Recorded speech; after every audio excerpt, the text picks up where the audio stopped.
I must begin with a confession. Our expedition to Sol 3, the locals' Earth, was never taken seriously by the high command of the Galactic Armies.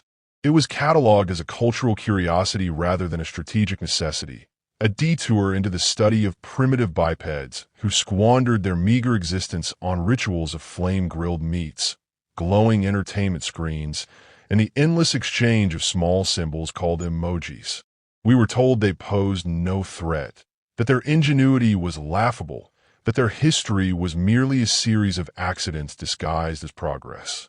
And so, with more arrogance than caution, I accepted the mission of observation, certain that I would return with amusing anecdotes to delight the scholars and generals who thirst for superiority over lesser species. From the moment we entered orbit, the absurdity of their civilization was on full display. Their broadcast waves still echoed with competitions of people shouting over confections called cupcakes, and dramas in which strangers hurled beverages at one another for the approval of a passive audience. Reality television, they named it, as though to distinguish it from unreality. Yet to us, both appeared equally fabricated. My crew shared in the laughter. One even noted that humans seemed addicted to heating food in boxes that emitted radiation, apparently believing this was cooking. Microwave burritos, they called them.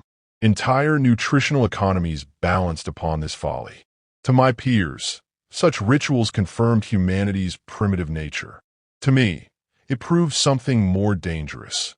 A civilization so unashamed of absurdity might yet conceal an unmeasured depth. But my instinct was drowned out by their mockery, and perhaps by my own eagerness to appear clever at the expense of these creatures. I quipped that duct tape, which humans seem to revere as a universal adhesive, was likely the cornerstone of their engineering. The crew roared. It was too easy, too comfortable to laugh. Our orders were simple. Retrieve a specimen for extended study. The planetary selection process, however, was left to us. After much debate over whether to abduct one from a city, a military base, or one of their peculiar amusement parks, we chose instead a lone figure camping beside a river in a forested region. He was in his third decade of life, male by their dimorphic classification, and appeared docile. He sat before a controlled fire, slowly rotating a pale confection impaled upon a stick. Marshmallows, my intelligence officer whispered, as though this were crucial knowledge. I called it primitive spell casting, which again earned laughter. We descended cloaked, employing paralysis beams that had subdued beasts many times larger. The human did not resist. His body stiffened, his head tilted slightly, and the confection fell into the fire with a hiss. I remarked that he seemed more concerned with the fate of his snack than his abduction. This drew another round of chuckles from the squad. None of us considered that his stillness might be intentional. None of us considered that his eyes, faintly open, might be observing. As we carried him into the vessel, I indulged in a monologue. Behold, I announced, the apex of Earth's evolutionary gamble. Fragile skin, no claws, no natural armor, and yet convinced of their dominion over the planet. Truly, they are comedy given flesh. My soldiers echoed my scorn, repeating phrases they had gleaned from Earth's transmissions. One muttered, "Florida man," and the group erupted again. To us, this phrase encapsulated all human recklessness, though we did not fully grasp its origin. I added that the specimen likely considered himself a hero for having slain the marshmallow, and the laughter peaked once more. Still, there were moments I found his expression disquieting. Though paralyzed, there lingered the faintest curvature at the corner of his mouth. Neither grimace nor frown, but something disturbingly close to amusement. I dismissed it as an artifact of the paralysis beam. Yet when I leaned closer, adjusting the restraints, I could swear his pupils followed mine. It was absurd, of course. The sedatives alone could immobilize a Krontan beast for cycles. Humans were not Krontan beasts. They were weaker. They had to be weaker. Inside the containment chamber, he was laid upon a table of sterile alloy. My science officer calibrated the scanners. The specimen's body was catalogued. Height average, musculature moderate, no overt weapons. His clothing was rugged, suitable for wilderness habitation, but lacking in technological adornment. Boots, fabric layers, and an object for cutting vegetation. My officer declared him harmless. I agreed aloud, though my gaze returned, unbidden, to that faint smile. Protocol dictated that we begin with simple sensory probes. We applied faint electrical stimuli to gauge neurological reactions. Ordinarily, subjects remained unconscious. Yet our monitors recorded unusual fluctuations, elevated brain activity, patterns shifting rapidly across cortical regions. I asked if this was normal for humans. The officer shrugged. Our files suggested their brains were inefficient, prone to distraction by trivialities. Yet the readings here resembled calculation, coordination, a pattern of someone not asleep but alert. I forced the unease away. It was beneath me to fear such creatures. We had conquered species whose limbs could crush steel and whose minds could project illusions across entire battlefields. This lone human, roasting sugar foam by a river, could not possibly threaten the Galactic Armies. And yet, I could not stop replaying the moment the marshmallow fell, and he did not panic. He simply watched. It was the same calm he wore now, restrained, unconscious, and yet undeniably present. My crew grew restless, waiting for the readings to stabilize. One suggested we dissect the subject immediately, another that we implant translators into his auditory cortex for direct communication. I rejected both, insisting upon following protocol. If humanity was to be cataloged, we would do it properly, even if it meant enduring their tedious biology in full. Secretly, I wished to delay. Some instinct I could not name whispered caution. I recorded my observations for the log. Subject appears male, mid-30s by local reckoning. Displays common primitive traits. Hair on face, clothing designed for warmth, tools made of sharpened steel. Psychological state presumed docile. No resistance offered during abduction. To date, most remarkable feature is his uncharacteristic stillness. We will continue to observe. Yet as I sealed the entry, I glanced back. His eyes were closed now, yes. But that smile, subtle, quiet, unnerving, remained. And I felt, though I dared not say aloud, that it was directed not at my crew, not at the ship, but at me. We laughed at humans for their pets, their duct tape, their burritos, their television. We considered them harmless curiosities to be plucked from their world like insects in jars. But as I stood in the containment chamber with the firelight of his marshmallow still flickering in memory, I wondered if perhaps we had not captured him at all. Perhaps, in some manner yet unseen, he had already captured us. The chamber was meant to be impregnable. We had designed it for predators with tusks like spears and hides impervious to plasma. It was not made to contain something as fragile as a human. That was our mistake, assuming fragility equated to weakness. When the subject stirred earlier than predicted, my science officer panicked, certain the sedatives had failed. I dismissed the concern. He is still paralyzed, I said with authority. Yet when the human's eyelids fluttered and then opened fully, I felt the hollowness of my own words. What unsettled us most was not that he awoke. It was how he awoke. There was no gasp, no scream, no disorientation. He blinked slowly, surveying the room as if we were guests in his dwelling. His gaze settled upon me with an unnerving patience. Then he smiled, not the nervous grin of prey attempting to appease a predator, but the calm recognition of an equal, or worse, of a superior humoring an inferior. "Morning," he said. The translator lagged half a second, but the intent was unmistakable. His voice was steady, conversational, utterly devoid of fear. One of my soldiers, a hulking enforcer with claws sharp enough to rend hull plating, recoiled as though the word itself were venom. I attempted authority. "You are restrained. You are under examination. You will remain calm." He chuckled softly. "You're the boss, huh? Or are you just middle management?" The translator faltered, trying to capture the nuance, but even stripped of idiom, the sarcasm bled through. My officer hissed in outrage. I silenced him with a gesture, though truthfully, I too was stung. He should have been terrified, not taunting. He began to speak again, slowly, deliberately. You got the scientist there. She's the one taking notes, right? And Muscle over there, big guy, not much for talking. And you. His eyes flicked back to me. You're the one running this show.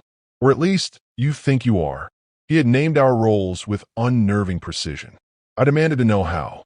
He shrugged against the restraints, entirely at ease. I've been awake since the river, he said. Felt your little beam tickling my nerves. Figured it was better to play possum. Gave me a chance to study you. The chamber seemed to grow colder. My crew shifted uneasily. I barked that his claim was impossible, that no human nervous system could withstand our technology. He just smiled again. You might want to check your math. We tried to re-establish control through procedure. Scanners were activated, electrodes applied. Yet instead of confusion or fear, he studied the devices with professional curiosity. Not bad, he murmured. Adaptive frequency modulation, though your fail-safes are sloppy. If I were grading you, you'd get a C-. The insult stung deeper than it should have. He was not mocking in the tone of prey squealing before death, but as an expert critiquing the work of amateurs. I told myself it was bluff, nothing more.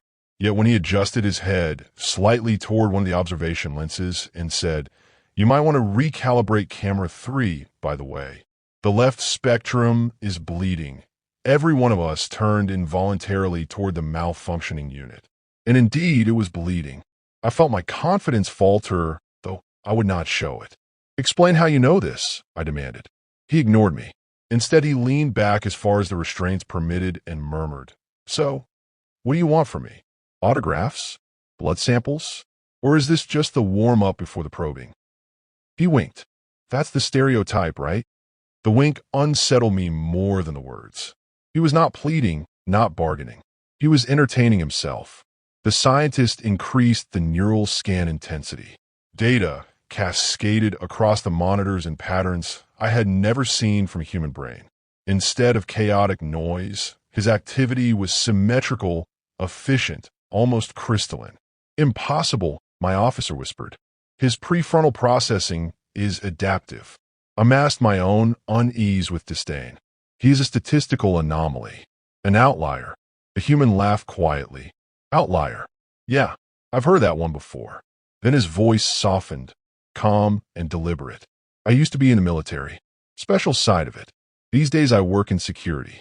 Testing weaknesses, breaking systems, finding out what people don't want me to find. The words struck like hidden blades. My crew exchanged alarmed glances. I forced a sneer.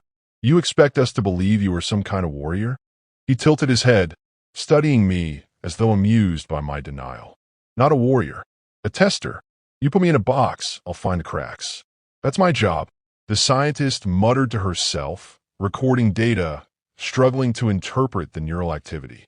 I ordered her to continue. Yet my attention remained fixed on him. Something in his calmness gnawed at me. I tried once more to assert authority. "You are isolated here. Your kind has no knowledge of your location."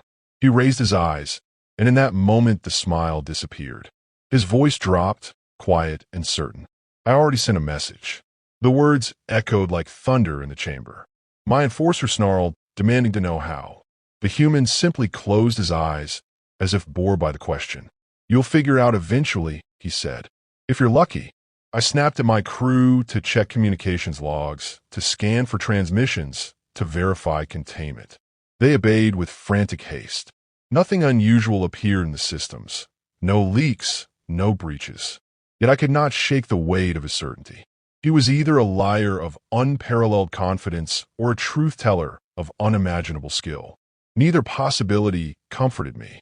We attempted interrogation, but he answered only in fragments, laced with references we did not understand. He spoke of Area 51, of X-Files, of a figure called Chuck Norris, whose mere name seemed to carry ominous weight. Each phrase left us more confused, more unsettled. "Who is this Chuck Norris?" my officer whispered.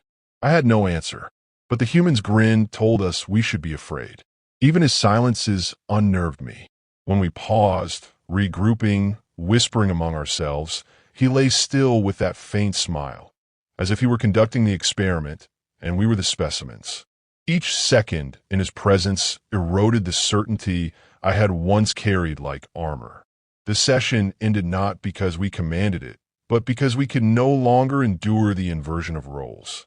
We sealed them in the chamber, locked every barrier, and retreated to the control deck. My crew muttered in disbelief, denial, fear. I told them we remained in control, that he was but one anomaly among billions of primitives.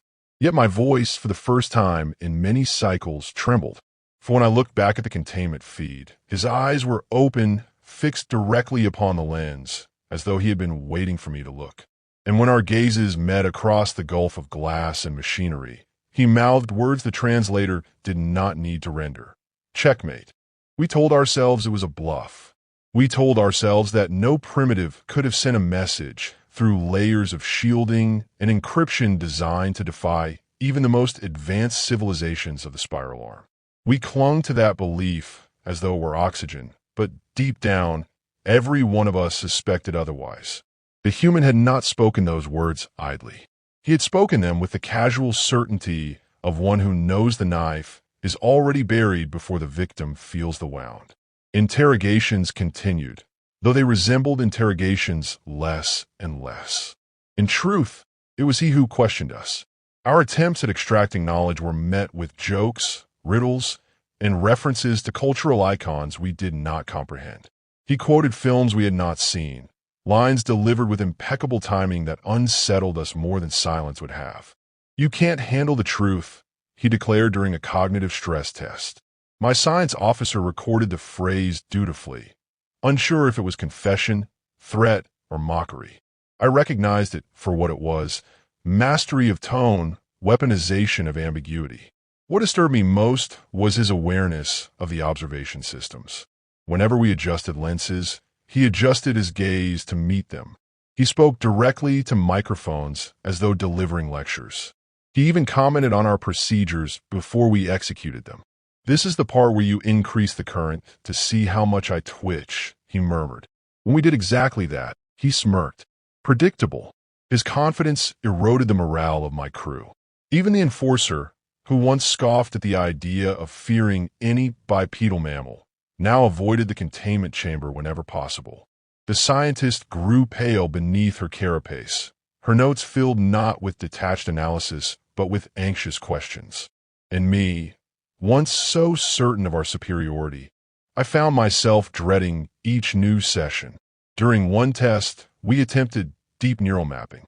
The scanner enveloped his skull in waves designed to reveal every synaptic spark. What we saw instead was chaos resolving into order. His neural activity did not scatter like prey in a storm. It synchronized, accelerating until the machine itself began to lag. Alarms chimed as if overwhelmed. We aborted the scan, terrified the equipment might rupture. He opened his eyes slowly and said, "Your toys aren't built for this, are they?" I demanded to know how he could manipulate our machines. He tilted his head, amused. "I don't. I just think fast. Faster than you expect. Faster than you're comfortable with." The scientist whispered that such patterns should be impossible for his species. I wanted to silence her, but I could not deny the data. His brain did not fit the models. It was adaptive, dynamic, like a system evolving in real time. It was no longer possible to dismiss him as an outlier. He was something else, something we had not prepared for. I confronted him directly, abandoning pretense. "What are you?" He smiled faintly, the same unsettling curve he had worn since the river. "I'm human. That's the part you keep underestimating." The words lingered. They sounded simple, yet carried a gravity that unsettled me more than any display of aggression. I pressed further, demanding specifics, training, affiliations, secrets. He indulged me just enough to deepen my dread. "Ex-military," he said. "Special operations. These days I work in security. You might call it penetration testing." He let the phrase hang. "I find flaws, weaknesses, exploitable cracks." He glanced at the ceiling as though through it. "And believe me, your ship has plenty." The enforcer slammed a claw against the chamber barrier, snarling that he was bluffing. The human only chuckled. "Duct tape would fix half your problems. The other half, well, good luck." That word again, duct tape. We had laughed at it in orbit, mocked humanity for revering such a crude tool. Now it sounded like a coded threat. I began to wonder whether our arrogance had blinded us to the possibility that their simplicity was a kind of camouflage. When I accused him of attempting psychological warfare, he shrugged. If that's what you want to call it. I just know how people react when they're not the ones in control. His gaze locked with mine, steady, unflinching.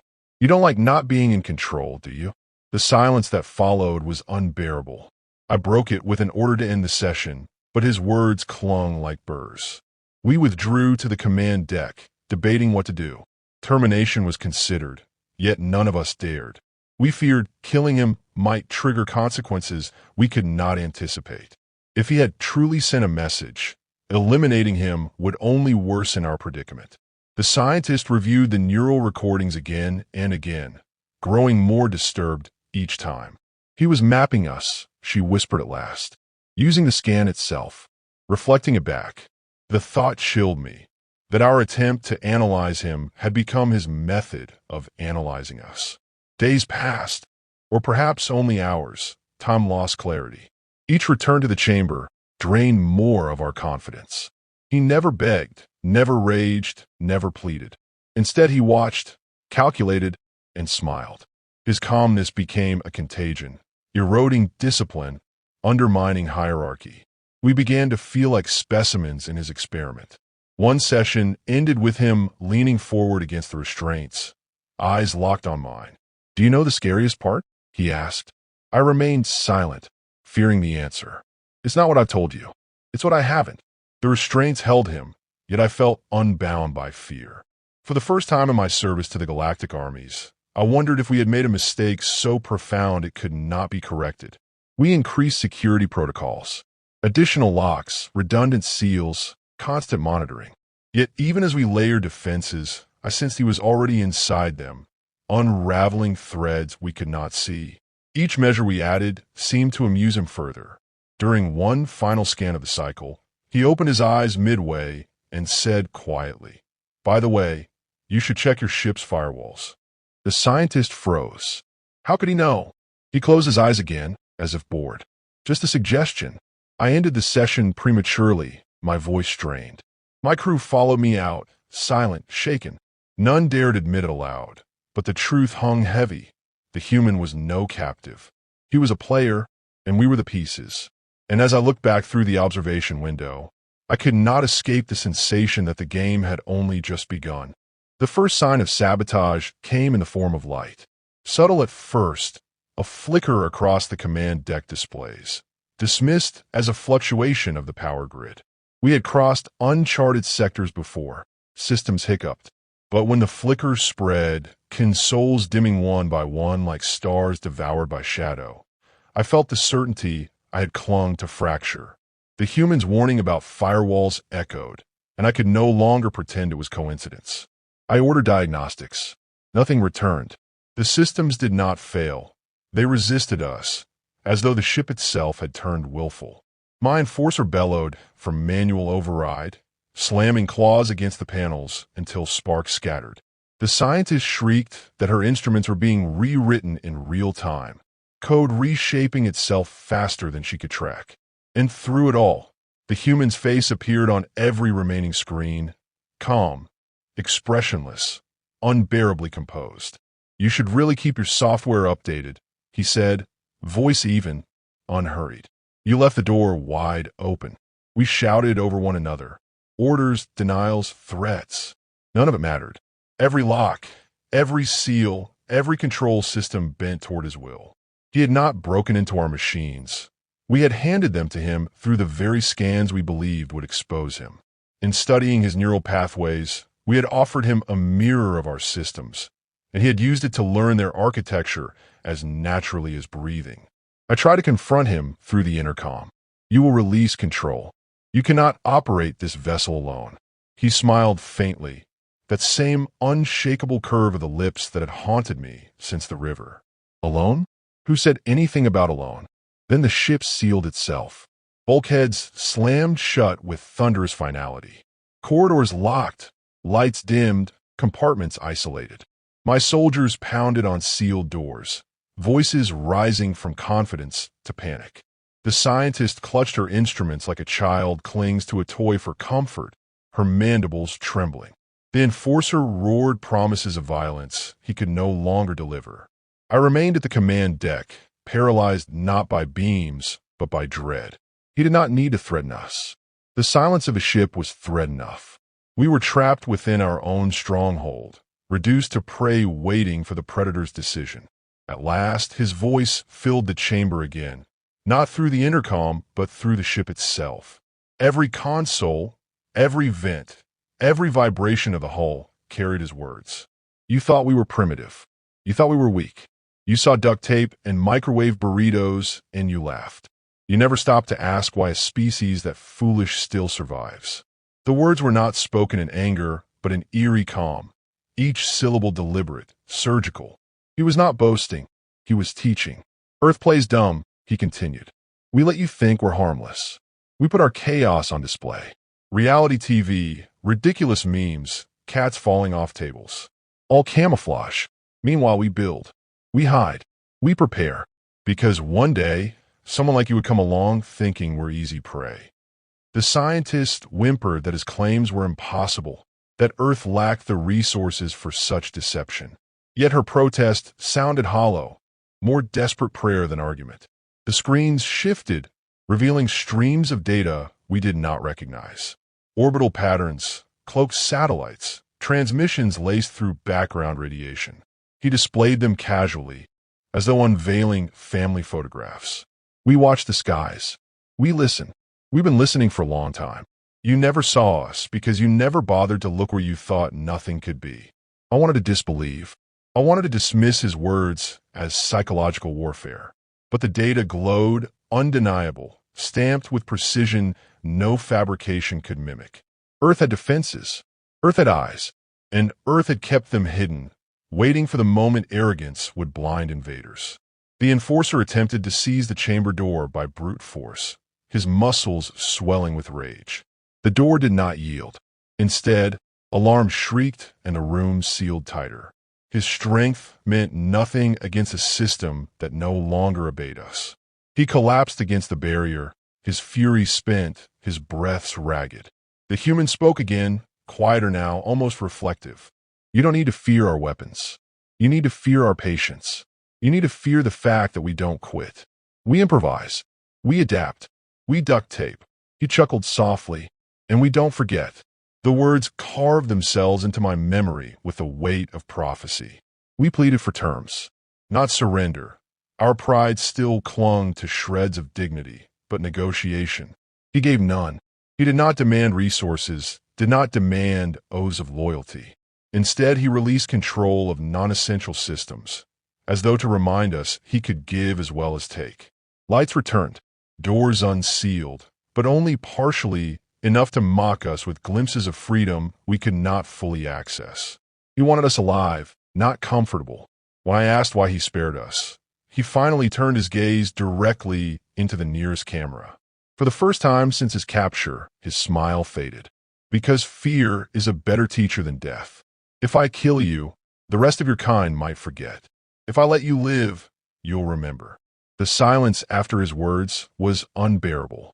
My crew avoided my eyes, their faces heavy with the weight of humiliation.